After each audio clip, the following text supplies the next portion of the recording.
Hey guys, what's going on? Today I'll be making my first video addressing some of the science involved in esports. In particular, I'll be talking about movement preparation and what all is actually composed of. Picture this, you are playing Call of Duty competitively. The game mode is search and destroy, and you are the last member alive left on your team. Two players remain on the opposing team, and you are on defense. What do? There are many factors that will determine your success in clutching the round. The route you and your opponents take, timing, gun skill, reaction speed, strategy of the other team, whether or not the bomb has been planted, your location on the map, and the list goes on. With all of these response choices that are ultimately going to lead to uncertainty, success in a clutch situation is generally random. How then can we consider a player to be clutch? One way to justify this is by understanding response time, the factors affecting it, and how some of the factors can be controlled to permit success with a movement pattern during a clutch situation.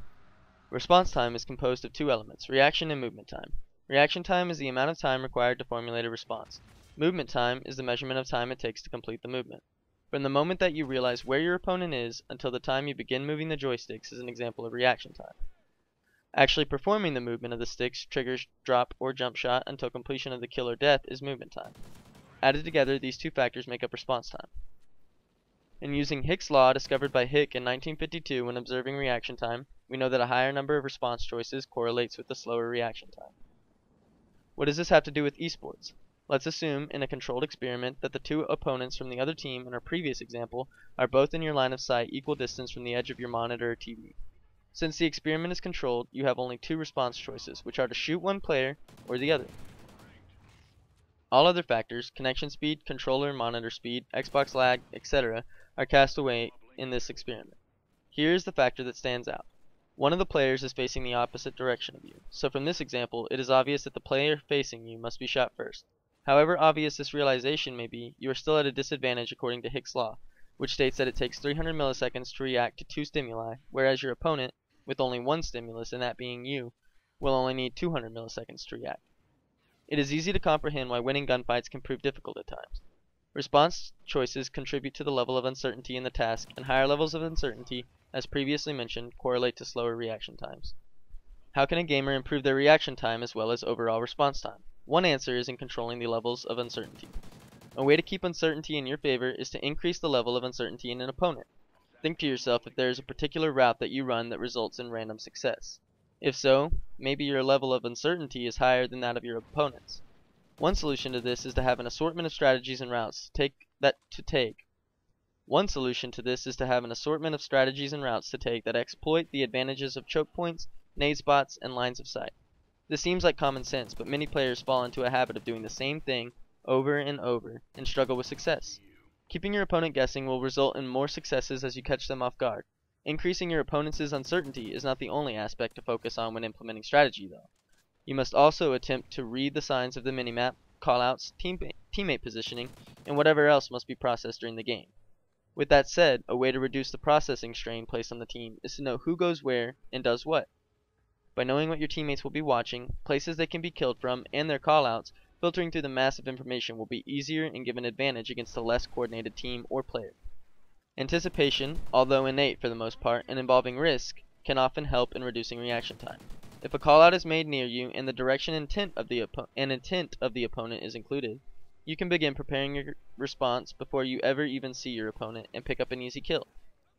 Pre-firing and picking up a kill perfectly represents anticipation as a success, but what if the callout is misleading or the opponent gets creative?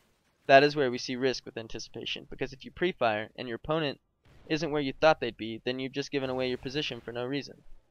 Warning signals can give a player an idea of where the opposing team is going. An example is the deli pick with the sniper rifle.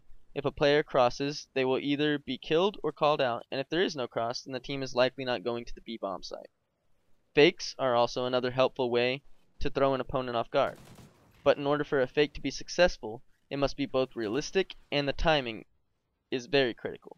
If the timing is too short, then the opponent will not have time to commit to the fake, and inversely, if it is too long, the opponent will realize it is a fake and react accordingly. Placement of grenades, routes, jukes, and others can all be used as ways to fake out the other team. All of these are ways to increase reaction times by manipulating levels of uncertainty to your favor. The last bit I want to talk about is the movement time itself, and what can be done to decrease the amount of time it takes to pick up a kill or turn on a player or whatever other situation a COD player may come across in a game.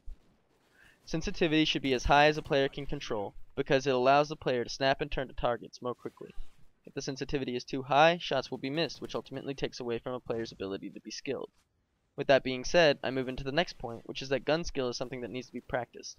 Snapping to and hitting your target are essential to success in first-person shooters, and the faster you can do so, the better. Snapping to a target should be the quickest, most strategic, and shortest adjustment to the joystick. Strafing is important in making your opponent miss as well. Increasing distance between yourself and your opponent will also give you more time to move and react, but it will also make for a more difficult shot.